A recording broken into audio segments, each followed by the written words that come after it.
Hi there, it's Robin from quiltingintheloft.com. I'm here today to talk about my Q20 and some of the feet that I love for ruler quilting.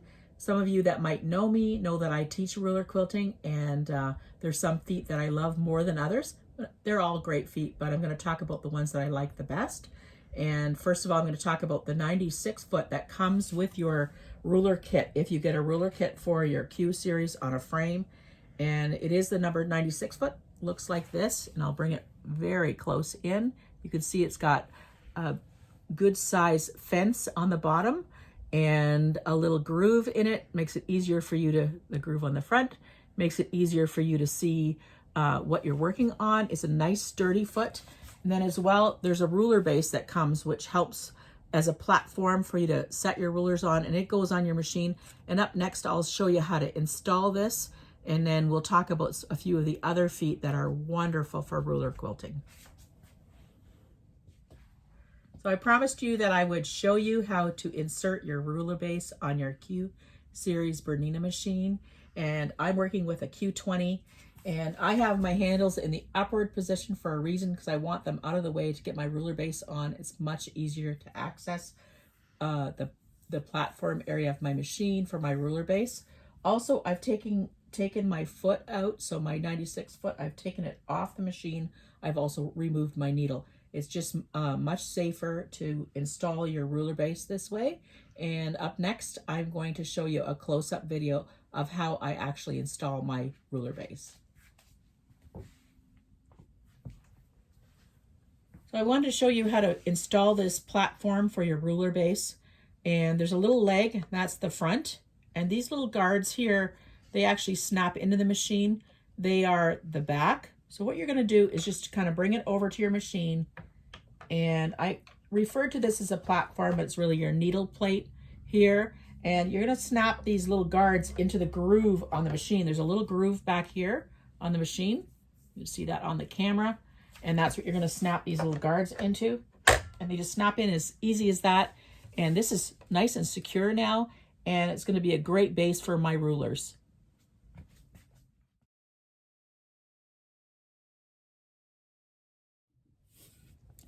Let's talk about the feet that I will be discussing today. I mentioned briefly the 96 foot, which comes with your ruler base, and it's an excellent sturdy ruler foot that works on sort of your standard ruler work where you don't have thickness changes. If you do have thickness changes with batting or seams that are bulky, I would recommend switching to a 72 foot with the adjustable dial here that helps you dial the foot up or down, so that if you're working with a quilt that's really thick, then you have the ability to adjust the foot up and down for the thickness, to allow for the thickness. It also has the spring action here, which helps you to hop along and sort of involves some nice smooth stitches when you have really thick quilts. If you want to switch from ruler work to free motion quilting or to another foot, this is the foot I recommend, and it is the 72S foot, and it is a game changer, at least for me, because I like to switch from ruler work to free motion quilting. And if you can see, it's got a little slit on the side right here, and that allows you to pull the thread out and then switch to another foot without breaking the thread. Has the adjustable dial, the spring action again, phenomenal foot, great design. And then when I want to switch over to free motion quilting, I use the 73 foot. And the reason I use the 73 foot is because look at that open foot. That makes a difference for free motion quilting. I can see everything. And particularly when I've increased the number of stitches per inch and I've got micro stippling, I can see every single stitch really effectively. And so this is a great foot that I'll be demonstrating today. So today I'm going to demonstrate Amanda Murphy's Hexie rulers. I have her Good Measure Long Arm Quilting designed by Amanda Murphy rulers, and every hexagon one set of 4. They are from Brewer Sewing, and these are what they look like. Here, there's a big one, which I'll be using today. There's a next size. There's a next size. And there is the next size. And they have a grip on the back. They're 1/4 of an inch thick. They're fantastic rulers. I did email for permission to Amanda Murphy to ask her if it was okay if I demonstrated these rulers, and she replied yes. And so that's great. She's a great designer, and I love these rulers. And they work great with all of the Bernina feet, which is awesome. So up next, I will be demonstrating a spinning design using the large hexagon from the Every Hexagon 1 template package.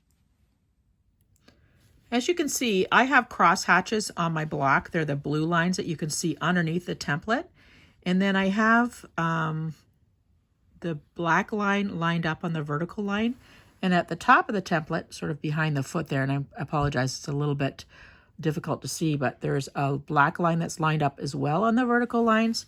And I'm going to go ahead and I'm going to start my ruler work. And I have the 72S on my machine right now and the ruler base.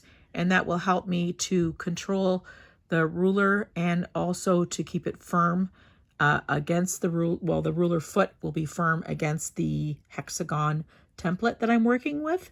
And I'm going to go ahead and do a spinning hexagon design. And I'm just working with my foot butt right up against the ruler. And I'm moving my hands a little bit just to maintain control of the template. Stopping at all of the juncture points that I need to in the corners. And I'm going to end back in the center of the block. And then I'm going to turn the template, and so that the vertical lines, and you may see them better now, they're lined up here and they're lined up here. And that's really all we're worried about. The center, in the center where the needle is lined up. The needle is lined up in the center actually, and in the center of the block as well. And this is going to help to make a hexagon spinning design. And I'm moving my hands again, as I said, just to maintain control of the template, stopping in the corner juncture, and then back to the center again. And then I'm going to turn the template again and have the vertical lines line up with my crosshatch lines that I marked previously. It's going to continue. And at this time, I'll probably speed up the video and I won't talk so that you can see what I'm doing. But I'll just continue spinning around this block.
So as you can see, I've finished the hexagon template swirling design, and I think it's kind of interesting because it makes a couple of different alternating designs in the center, which is fun.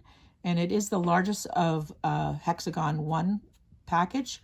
And now what I'm going to do is, I don't know if you can see, but there's a thread here, and it is connected to the foot.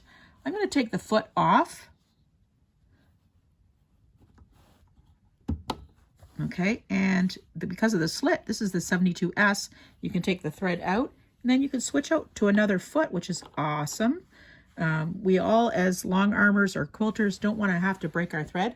And then I'm going to go back into the block and get my way out of it, and I'm going to go out around the outside edge and micro stipple it.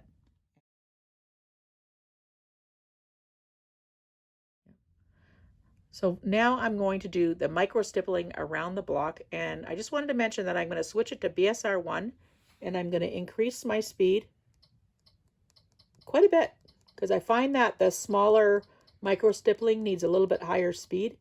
for me at least, and everybody's different. Your stippling or your free motion quilting is kind of your signature, so you may have a different speed, but I would like it on BSR 1 so that it continues to keep going. And I'm also going to change my stitches per inches to 10. So I want nice small stitches for the micro stippling. And I'm going to go ahead and I'm going to start. And I'm going to stipple pretty small.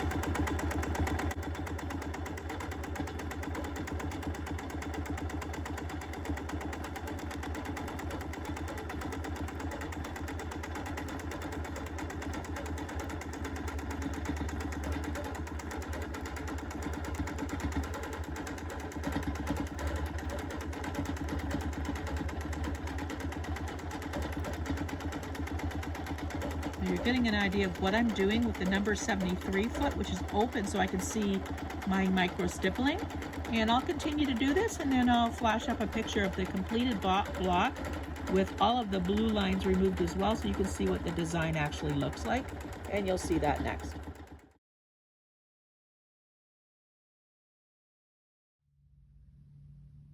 So this is the finished block with the hexie template. That's completed in a spinning fashion, and I have now sprayed out the washout marker. And I just should mention as well that along the outside borders, I did a stitch in the ditch line with a straight ruler and completed the entire square, and that just kind of tighten it, bring it together, and complete the block.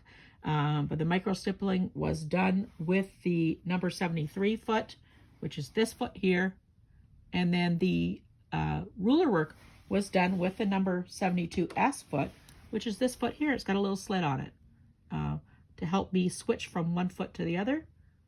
And so that was really, really effective. So it was a lot of fun to complete this block. I just wanted to say thank you for joining me today and following along in my video tutorial on ruler work. Hopefully you got lots of information that will help you with your ruler work going forward. Thank you also to Amanda Murphy for designing such amazing rulers with great registration lines. Also, special thanks to my sister for allowing me to work on this quilt. If you're interested in the quilt is called Interlocked. I will put I'll post a picture up as well, and it's available on my website at quiltingintheloft.com. Also, thanks to Bernina for designing and engineering such amazing ruler feet. They are truly amazing. Also, when you have a chance, please like and subscribe to help support my channel, and I'm hoping that you have a great day.